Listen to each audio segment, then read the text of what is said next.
Ontem mostra que o Brasil lidera o ranking de super salários para funcionários públicos. A comparação foi feita com outros países com características sociais e culturais parecidas.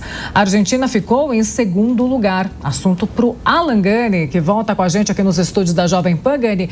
E esses super salários, de fato, pressionam o orçamento público. Com certeza, Paula. Aliás, nenhuma surpresa, né? Porque quando a gente fala de super salários aqui no Brasil, ligados ao funcionalismo público, principalmente eles estão ligados ao Poder Judiciário. Só para ter uma ideia, o Poder Judiciário como um todo custa para os cofres públicos, ou seja, para a gente está pagando 160 bilhões de reais. Isso equivale a quase 1,6% do PIB, aproximadamente. Então, é claro que dá para fazer um ajuste fiscal do lado do gasto, cortando esses super salários. Inclusive, né, quando a gente fala de super salários, muitas vezes nem entra na conta, provavelmente não entrou na conta do estudo, o tal dos penduricalhos, que aí eleva ainda mais esses super salários e com agravante. Os penduricalhos não entram no imposto de renda, então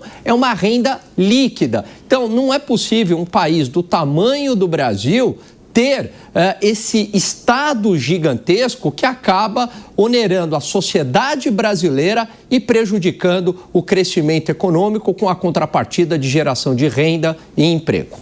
É bom ponto essa questão dos penduricalhos, que eu ia até te perguntar isso, ou seja, o valor, o montante acaba sendo maior, né?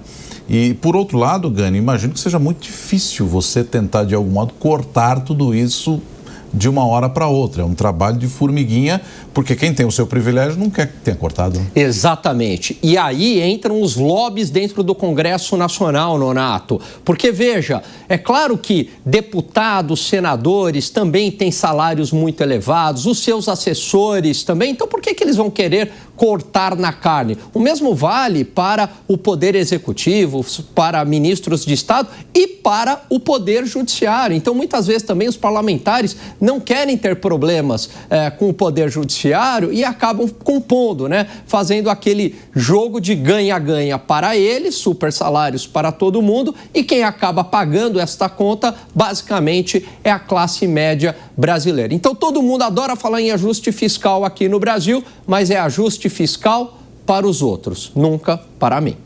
E deixa eu chamar também os nossos comentaristas que estão com a gente nessa edição do Jornal da Manhã. Primeiramente, Túlio Nassa. É necessário que haja, de fato, uma revisão desses super salários, Túlio.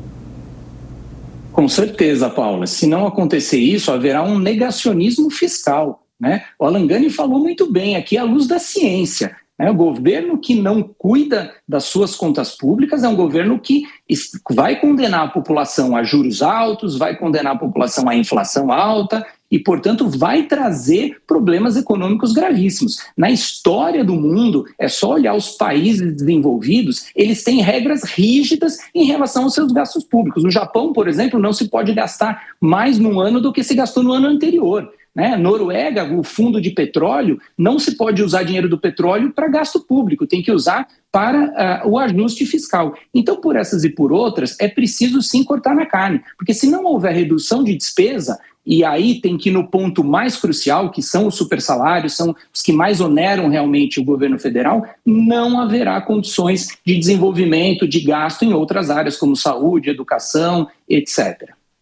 Beraldo, como é que você vê essa discussão toda? Passa aí também por uma questão cultural, por uma questão social, à medida em que, como o Túlio citou, você vê lá no Japão você tem um controle mais rígido, os países nórdicos ali também, outros países europeus, às vezes a gente vê o primeiro-ministro andando de ônibus, andando de metrô e por aí vai.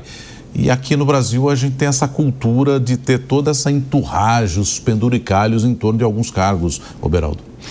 Pois é, Nonato, sabe que essa semana eu li uma frase que ela faz todo sentido para o Brasil, né? Dizendo que o Brasil não tem povo, o Brasil tem público e o brasileiro, ele assiste a esse palco onde todas as maldades são feitas contra ele. E nesse caso dos supersalários, especialmente do judiciário, ele guarda ali um aspecto muito perverso, porque nós temos, de um lado, o judiciário brasileiro, nessa conta multibilionária, se ocupando de tratar de temas tributários. E os temas tributários, eles são, em geral, decorrentes de decisões que não são tomadas do ponto de vista administrativo pela Receita Federal. Então, ela vira uma ação e essa ação vai para o judiciário e o contribuinte fica anos se defendendo. E aí, para piorar, quando ele ganha, quando ele demonstra que ele tem razão, ele não recebe o seu dinheiro. Ele recebe um precatório e os governos vão sempre empurrando o pagamento do precatório. Então, o brasileiro, ele faz parte de um clube que é muito vasto, muito amplo, que é o clube dos otários. A gente trabalha para pagar imposto e sustentar mordomia de uma elite que mantém essa dinâmica inalterada. Agora são 9h40.